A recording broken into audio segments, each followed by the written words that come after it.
Correct. So demons believe in God, which would be the verb form, is what James says.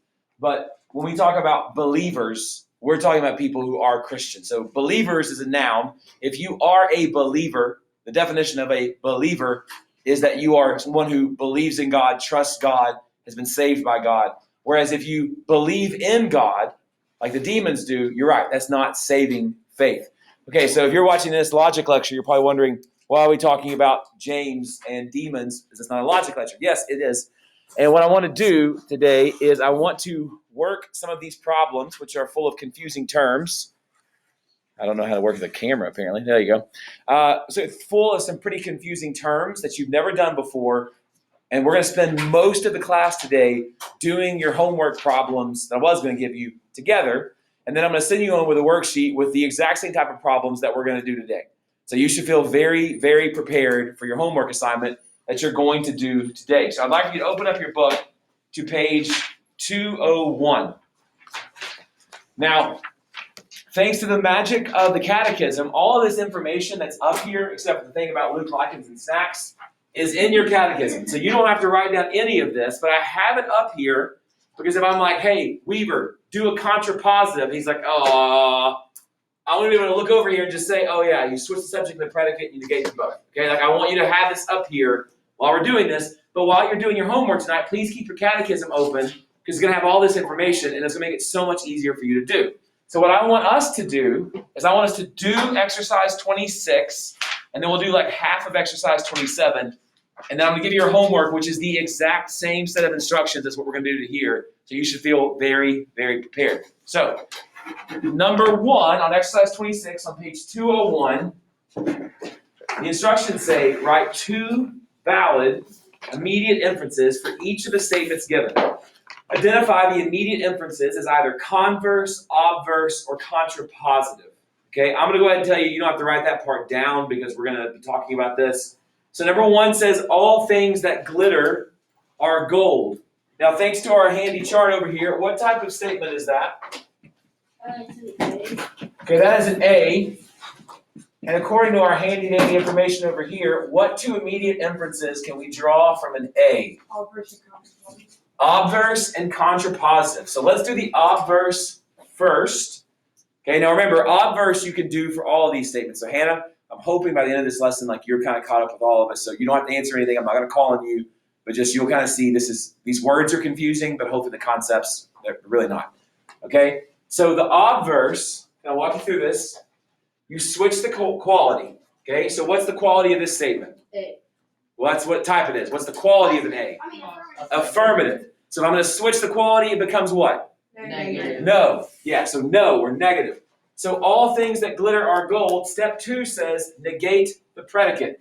So instead of all things that glitter are gold, the obverse is no things that glitter are non-gold. Okay? Just that simple. Now remember, we're not saying, here's what we're not saying. We're not saying these are the exact same statements. Right? If I say all trees are tall and some trees are tall, do those have the same meaning? No. What we're saying is if all trees are tall is true, I can infer that some trees are tall is also true. So if all things that glitter are gold is true, I can infer that it's also true that no things that glitter are non-gold. Okay? No things that glitter are non-gold. Okay? That's all we're saying, that I can infer the truth of this. Not with the exact same statement, I can infer the truth. All right. The second one is the contrapositive. And we can kind of do this one as well. We switch the subject and the predicate. So instead of all things that glitter are gold, what do I have now? All gold. All gold are things that glitter, but step 2 of a contrapositive is I negate them both. So what's it sound like? All non-gold are non-glitter gold. All non-gold are non-glittering. Yeah, non-glittering things. Let's go with non-glittering things. There's other ways you can phrase that, but let's go with non-glittering things. Okay, so look what we did. We switched the subject and the predicate, and we negated them both. Now, Hannah, all negate means is to put the word non in front of it. If I say negate fruit, non-fruit. Negate desk, Non-desk. That's all that means, okay? Yes, Sally. So when you negate them, do you negate like the terms in the original one or the one you just did? Like no, because then that would be non-goal. No, we don't. So the helping words, remember, we negate the subject and the predicate. Okay? So we switch the subject and the predicate. So all in a contrapositive, all and are don't change. All we do is we switch the subject and the predicate, and we negate the subject and the predicate. So all non-gold are non-glittering So things. it's a totally different sense than no things that glitter. Well, totally different in that we're not saying these are the same sentences. We're simply saying if this is true, we can infer that that is true. And if this is true, we can infer that that is true as well. Okay, so we're not making any claim about the relationship between these two, although it's probably pretty close. We're just saying if that's true, that's true. If that's true, that's true. Nail? No. Okay? All right, number 2. Let's do number 2 together. Somebody read number 2 for me. No emperors were philosophers. No Philosophers. emperors were philosophers. Philosophers. Philosophers, gotcha. Okay, that is what type of statement? That's an E. And E's I can do. Converse and obverse. Okay, let's do the obverse first every time because we'll be able to do an obverse for every statement. All right, so no emperors were philosophers. I need the obverse of this. So to get the obverse, I do this. So somebody raise their hand and tell me the answer. Give me the obverse all together. Weaver? All emperors were non-philosophers. All emperors were non-philosophers. Okay? All emperors were non-philosophers. I switched the quality. No to all. I negated the predicate. Philosophers, non-philosophers. Well, Weaver did that, not me. I did nothing. I just wrote it down. All right, now someone give me the converse. Sellers. No philosophers are emperors. Yeah. Converse is pretty much the easiest one. I don't change anything but the subject and the predicate. I just flip the subject and the predicate around. Okay, so it's that simple. Okay, so again, we're not saying these are all the same. I'm saying if it's true that no emperors were philosophers, it's true that all emperors were non-philosophers. If it's true that no emperors were philosophers, it's true that that no philosophers were emperors. Okay, that's all I'm saying. Let's do number 3 together. I'm going to pick on Wilder because I haven't picked on Wilder today, and I'm feeling like I'm really missing out on that. So, Wilder, read number 3 for me. Some prophets are pagans. Some prophets are pagans. What type of statement is that, Wilder? That is a I statement. And according to the handy-dandy information over here, what 2 types of inferences can we get from an I? 4 lines.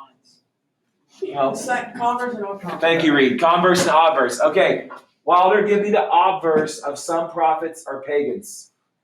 Obverse would be. So it would be some pagans or non-prophets. No? So switch the quality. We have some prophets are pagans. That's an I, so that means I need to make it an O. So some prophets Are not pagans. but I also have to negate the predicate. Not Not non-pagans. Now, let me show you something. Not non-pagans doesn't make us feel good because Mr. Lidar has trained you in grammar to know that that is a what? It's double negative. Okay, but what you can do, we're going to leave it like this. And like if you had to write this on a test or quiz, you would leave it just like this. But in your mind, know that here's what you can think. If you had to explain this to someone, Wilder.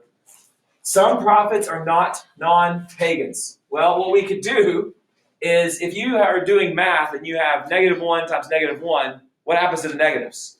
Cancel. They cancel each other out. So in the same way in logic, some prophets are not non-pagans. Those cancel each other out, and what you're left with is some prophets are pagans, which is the same statement as our original, okay? So again, for any homework or tests or quizzes, leave it as some prophets are not non.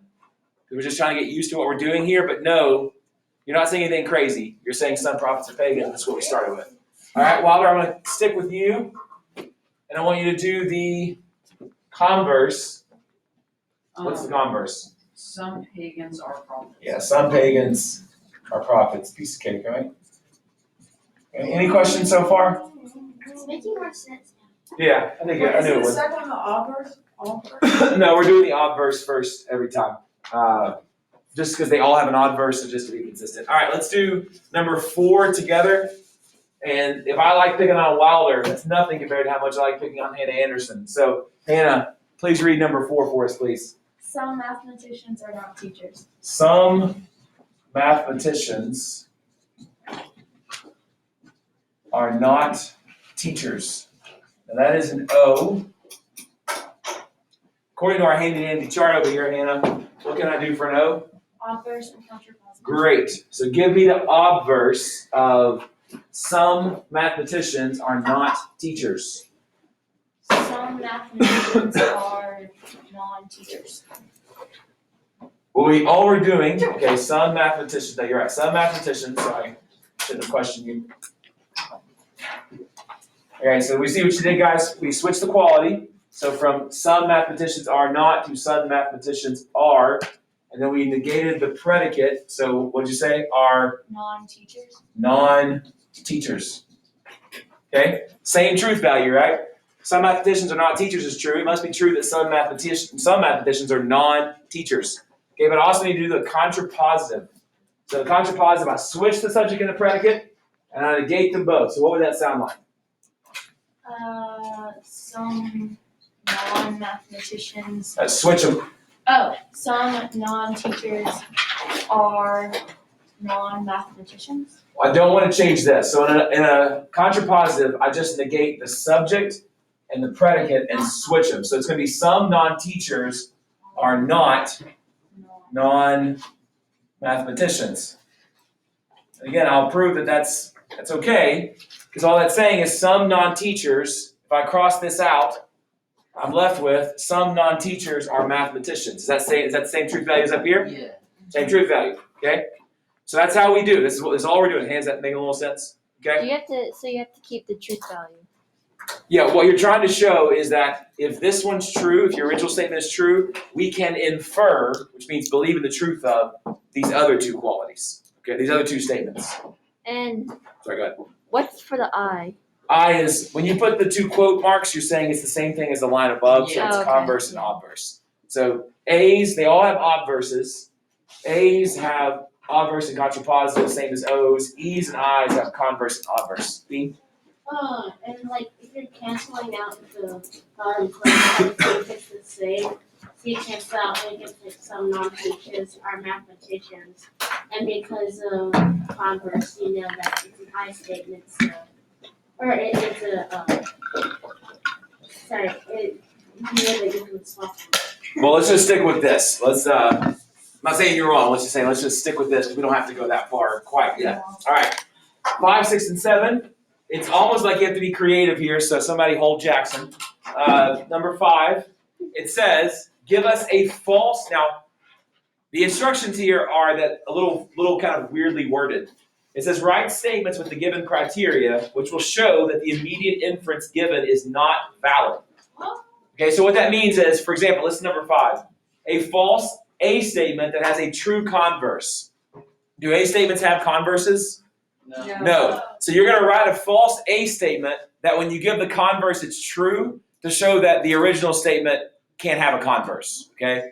So don't worry about it. We're going to do it together and you'll see what I mean. All right?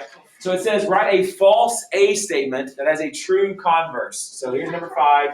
So it should sound like all blank are blank. So somebody give me a false A statement that if I switch the subject and the predicate, it would be true. Fail? All people are men.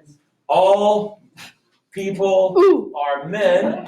That is false, but if I switch the subject and the predicate, what would I get? All men are people. Okay, now remember, when you do immediate inferences, what you're saying is if the original statement is true, the inference must be true as well. So since I started with a false statement and ended up with a true one, it means that's why A's can't have converses. Okay? We're showing why an A can't have a converse. Because you can start from falsity and get truth, and it doesn't work that way. This is why A's don't have converses. So the answer to number 5, be all people are men, or you could say all women are mothers, so on and so forth. Okay? All right, number 6, it says, But you couldn't do all women or mothers. yeah, you could, All women are mothers. all women are mothers is false, all Oh, mothers yeah. women is true. Okay, a true O statement that has a false converse. A true O that has a false converse. So we need to have a true O, some blank are not blank. So give me something that's true, that if I took the converse, it would be false. Sally? Wait. Anna? Some people are not women. Some people are not women. That's true. But if I took the converse, I would have some women are not people, which would be false. So bingo, that one works. Okay. Number 7 says a false I statement that is a true contrapositive. Again, do I's have contrapositives? No, we're showing why they don't. So somebody give me a false I. So some blank are blank. False I with a true contrapositive. Sam? Some pigs are dogs. Some pigs are dogs. Okay, so hold on. It's supposed to be false, which works. No, let's see. Let's see if it works. Some pigs are dogs. That's a false I. In a contrapositive, I switch the subject and the predicate, and I negate them both. So some pigs are dogs. The contrapositive would be some non-dogs are non-pigs. Is that true? Yes. Yes, totally true. It's totally true. Wait, Think of everything in the universe. Think of everything in the universe that isn't a dog. Are some of those things also not pigs? Yeah. Yeah. Yeah, so this is totally true. Think about it, Jackson. Everything in the universe. Look at this marker. Is this a dog? No. Is this a pig? No. Then that statement's true. Okay? This statement's That false. totally makes sense. This statement's true. Pigs and Okay. dogs always work out. Okay. That makes sense? No, not really. What does it make sense? I get what it means, but it's just confusing to me. Which part? I get it. You get it? That's The nons are confusing to me. Yeah, I just kind of. Remember, okay, think of it this way.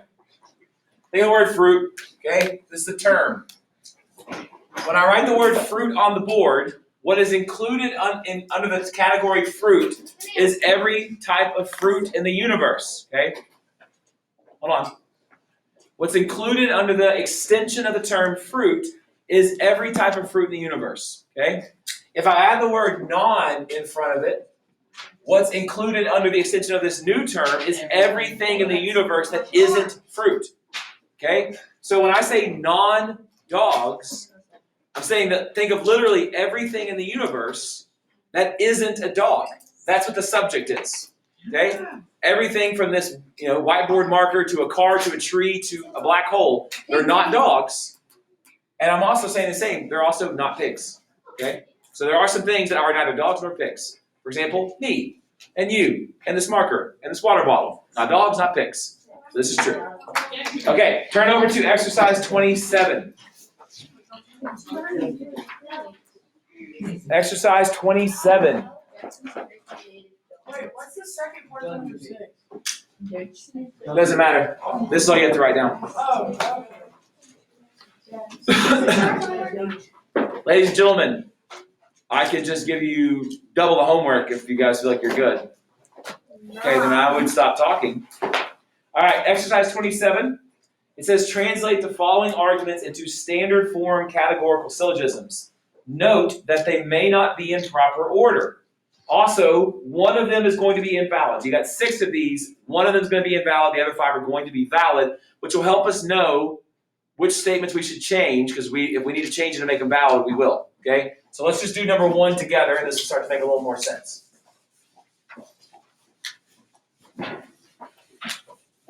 Okay?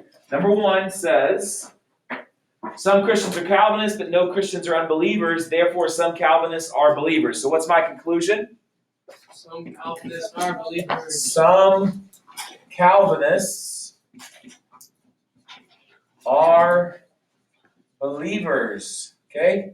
I found my conclusion. What is my major term?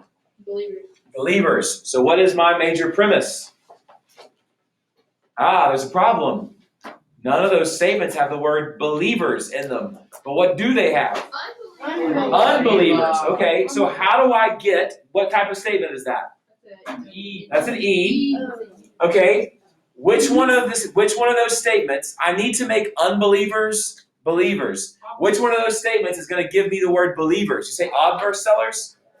Okay, do it for me. But more Christians. So the obverse you do switch quality. So it'd be all Christians are unbelievers. You have to make it. So it would be all Christians are believers. Yes, because it would be first, all Christians are non-unbelievers. And so when you have non and un together, and they're both negating, what can you do? Positive. Yeah, cancel them out. So we're left with all Christians are believers. Did that make sense? Did we understand how we did that? Yeah. Okay, Emmett, you with me? Okay, Can we start So- to write a non-unbelievers there? no, You can't do that. because we want believers. We need to get a premise with believers, okay? So what's my minor premise? No Christians Some are- Christians are Calvinists. Some Christians are Calvinists, okay? How many terms do we have? Oh, three. We got 3. So we're good. We can evaluate this. What's the middle term? Believe Christians. Christians. Is it distributed in at least one premise? Yes, and all. Okay. Do I have any distributed terms in my conclusion? No. Nope. So it doesn't break rule number 2. Do I have 2 negative premises? No. Nope. So let's break rule number 3. Do I have an affirmative conclusion? Yeah. Yeah. Do I have any negative premises? No. So let's break rule number 4. So this is Valid. valid. Number 1 is valid. Okay. Let's do number 2. Believe na vida. Wait, do they all have to be valid? Only one will be on. 1 will be invalid. Yes. Is this our homework? It was going to be your homework, but I decided we're going to do a lot more practice because this is kind of confusing, and I'm going to give you homework. Thank you. It's just like Now what I you're doing actually understand. Yes, that's the goal. You actually Yeah, understand. I didn't. Okay, number 2, all mumbling is murmuring, so all mumbling is nonsensical. Since no murmuring is nonsensical, what is the conclusion? All ruling is nonsensical. All mumbling It's not. is nonsensical. Okay, which means it's nonsense. It doesn't make sense. Okay, so what's my major term? No memories. Nonsensical. Nonsensical. So what's my major premise? Dale? It would be no murmuring is sensical, but you have to take the obverse because Okay. it's the sensical is positive. Oh, so you just did. So what would that be? All murmuring is nonsense. All murmuring is nonsensical. Okay, let's see if that works. All murmuring is nonsensical. Okay, so what's that make my minor premise? All mumbling is murmuring. All mumbling is murmuring. That's 3 terms. Okay, 3 terms, nonsensical, mumbling, murmuring. Check. All right, let's take a look. What's my middle term? Murmuring and Murmuring. it's It is distributed. Do I have any distributed terms? Yes. Yes. Mumbling. And it's distributed there. Do I have 2 negative premises? No. No. Do I have an affirmative conclusion? Yes. Do I have any affirmative or negative No. premises? No? No. Just valid. Can I just show you something cool? In the textbook, they actually do something different. They come up with a completely different syllogism that's also valid. Okay? So you got a little latitude here. What they come up with is this: no murmuring is sense, all mumbling is murmuring, therefore no mumbling is sense. They went a different direction from the very beginning, but we both ended up with a valid syllogism. Okay? Should be an E-A-E. Yeah, they came up with an E-A-E-1, One. which is valid. Okay? So, know that there might, like if Jackson and Sam went home and do their homework by themselves, they might get different answers that are both right. Okay? All we're looking for here is that whatever you change it to is a categorical syllogism, so it has these 3 terms, and it follows the rules of validity. Okay? That's all you got to do. And I think you'll find you're going to come to the same place. All right, we'll do one more together. Number 3.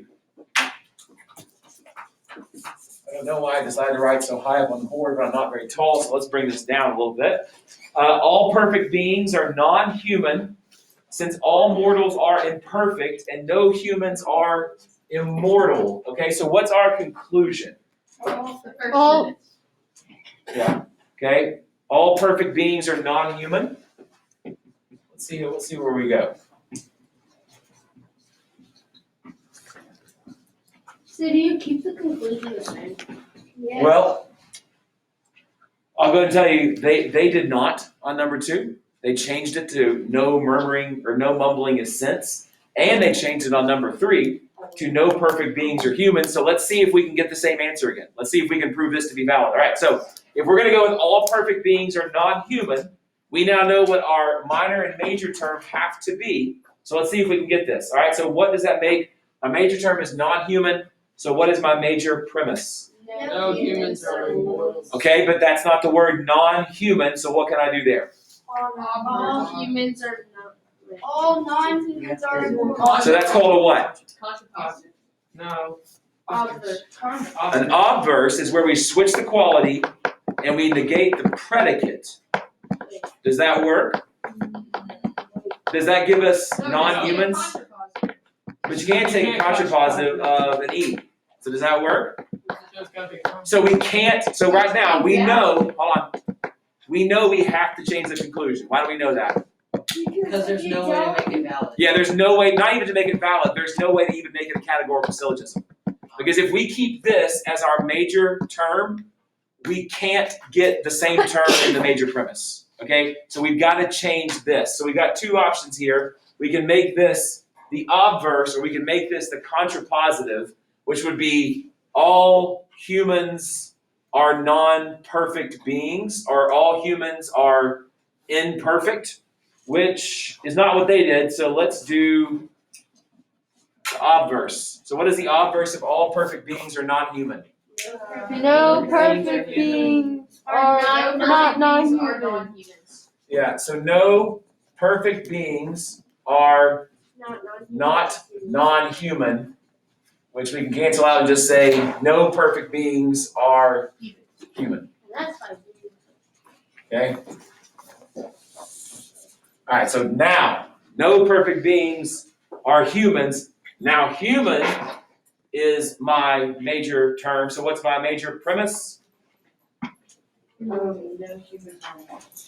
Okay, do I see the word human anywhere? Yes.